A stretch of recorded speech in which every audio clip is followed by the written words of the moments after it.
have to admit, I have this really specific image of government in my head. It's totally the Schoolhouse Rock I version. know that one, the little bill on the Capitol steps. Yes, exactly. It gets debated, people vote, the gavel bangs, president signs it, and boom, it's a law. Confetti falls. Problem solved. Right. And we all just move on. But that's a complete fantasy, isn't it? It's a comforting story. It's clean. But if you actually look at the research, and we have a huge stack of it today, that moment the president signs the bill isn't the finish line. It's barely the starting gun. That was the terrifying thing I realized reading all this. We spend all our time arguing about the what. We want clean air, better schools. But these sources, they're saying the what is almost irrelevant compared to the how. Precisely. This deep dive is all about the machinery. We're looking at policy design and then policy implementation. Yeah. And we're pulling from Anderson, Kraft, and Furlong, Howlett. It's really fantastic framework by Richard Matlin. And the main idea is that you can have the best intentions in the world. The noblest intentions. But if you build the machine wrong, or you hand it to the wrong mechanics, that law is just going to die a quiet death in a filing cabinet somewhere. Okay, so let's open up the hood. We're going to get into why some laws are designed to be vague on purpose, why a tax break is politically magical, Compared to spending, right? and we are going to decode why bureaucracy drives us all completely crazy. And we should probably start with the very first phase, policy design. Right. Now, when I first saw the term policy design in the Howlett text, my mind went straight to, architecture. Someone at a drafting table. That's actually a perfect analogy. Howlett splits it into design as verb, which is the whole messy process of formulating the ideas, and design as noun. The actual tools you end up with. The actual toolkit. Yeah. It's not random. Policymakers are deliberately trying to match a specific goal with a specific tool to get the job done. But they don't have, infinite tools, right? It feels like they go back to the same well every time. They do. And Linder and Peters and Salomon and Lund, they categorize these as the tools of government. Think of it as a toolkit with, say, 3 main drawers. Okay. First, you got your sticks. Regulations, do this or else. Exactly. Speed limits, pollution caps, criminal laws. Yeah. That's the state using its power, its force. Then in the second drawer, you have the carrots, Funny. economic tools, subsidies, taxes, grants. You're not forcing anyone. You're just making it cheaper to do the right thing. Yeah. Or, more expensive to do the wrong one. And the third drawer. Information, or as they call them, sermons. This is the government trying to persuade you. Think of the nutrition label on a cereal box, or a PSA about smoking. Okay, that sounds pretty neat and tidy. Problem, tool, solution? But reading Howlett, it seems like that's just a fantasy. We never just use one. No, never. We use what they call policy mixes. We just layer tools on top of each other. And this is where it gets really messy, because policymakers almost never get to start with a blank slate. They're not building a new house. They're trying to renovate a house that was built in 1950 with an addition from 1970 and, some bad wiring from 1990. So you're saying they're just slapping new patches on old buggy code? That is exactly the patching theory. Imagine you have some old farm subsidy from the 40s paying farmers to grow as much corn as possible. That's still on the books. Then today, you pass a new law to conserve water. Oh, I see where this is going. Suddenly, you have a policy mix where one tool is paying the farmer to use water and the new tool is fining them for using water. And they just cancel each other out. Or worse, they create total chaos.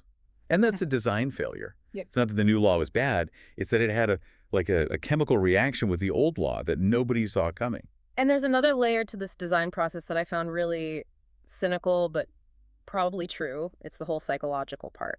Schneider and Ingram call it social construction. This is one of the most eye-opening ideas in the whole literature. They argue that the tools we pick, they depend almost entirely on how we view the people we're trying to regulate. Are they deserving or undeserving? So if the government likes you, you get a parrot. If they think you're a problem, you get a stick. 100%. Yeah. If the target group is viewed positively, think veterans, small business owners, the design is almost always helpful and low hassle. Give them grants, tax breaks.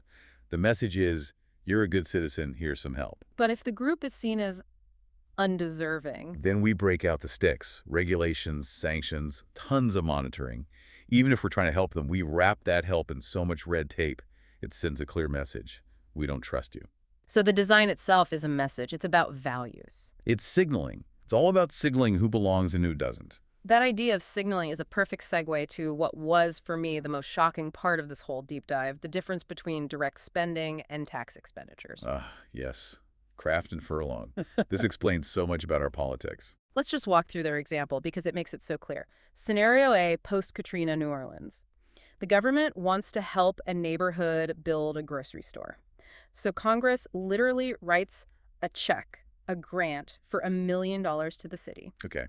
That's direct spending. It's a line item in the budget. Everyone can see it. Now, scenario B, Bozeman, Montana. A neighborhood wants a food co-op. But instead of a check, the government just tells the co-op, you don't have to pay your next $1 million in taxes. And economically, those two things are identical. In both cases, the U.S. Treasury's out $1 million.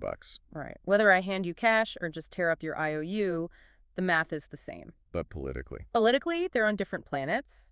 The grant in New Orleans is visible. It's spending.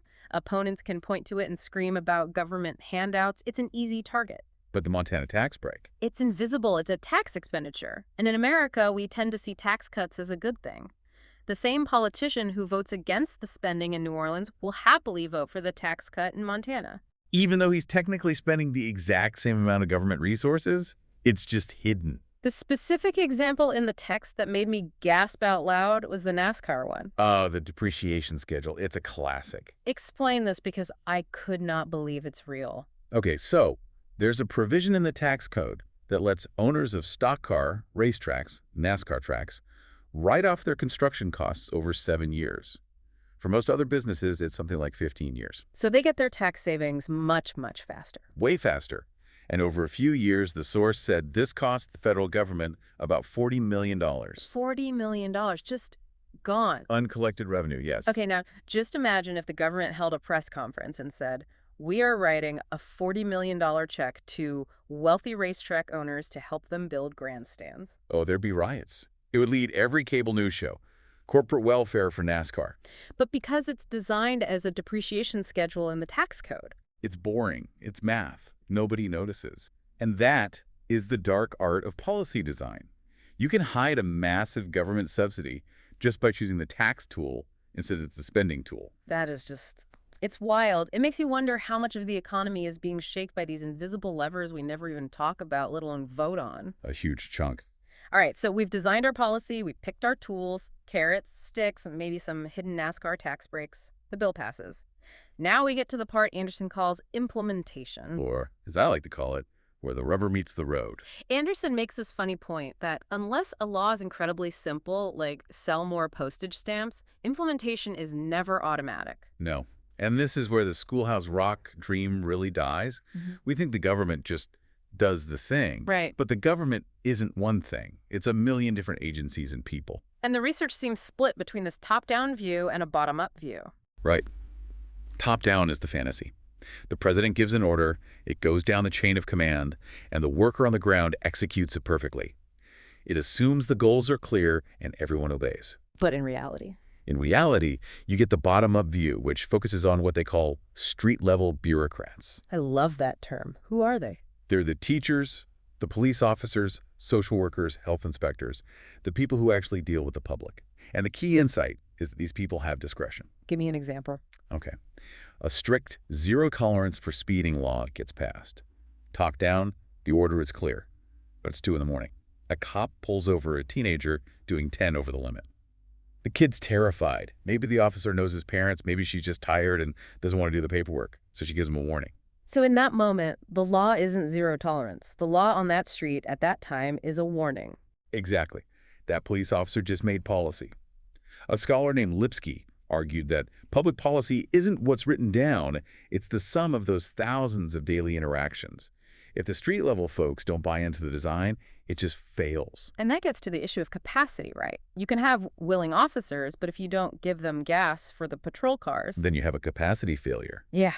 This is the silent killer of so many good policies.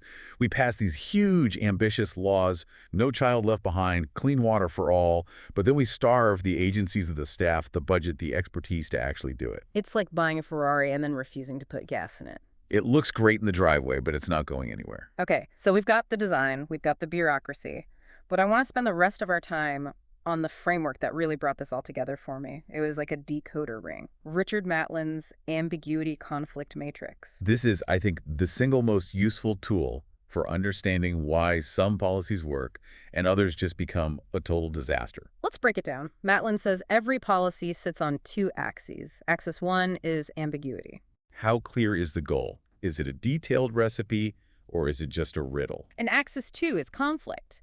Do people agree on this thing, or is it a huge political fight? Right. And when you cross those, you get 4 quadrants. Let's walk through them because they explain so much. Quadrant one, low ambiguity, low conflict. Matlin calls this administrative implementation. Everyone agrees on the goal, and everyone knows exactly how to do it. The classic example is Social Security checks. The goal is pay the seniors. The method is do the math. Exactly. It's a machine. There's no fighting. The only question is, do you have the resources? If the computers are working, the policy works. Okay, that's the easy one. Quadrant two, low ambiguity, high conflict. The goal is crystal clear, but a lot of people hate it. This is political implementation. Think about environmental regulations.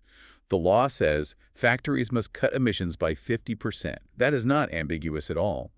But the factory owners are furious. They're going to sue, they're going to lobby Congress, they're going to stall. So in this box, implementation isn't about expertise. It's about power. It is a raw power struggle. It's a brawl. Success depends entirely on whether the government is strong enough and has the political will to force people to comply. Okay, now quadrant three is where it gets really counterintuitive. High ambiguity, low conflict. We all agree on the goal, but we honestly have no clue how to get there. He calls this experimental implementation. And the example he uses is the early Head Start programs. Everyone agreed. We want to help poor children. Low conflict. But back then, nobody really knew the best way to do that. Was it nutrition? Was it home visits?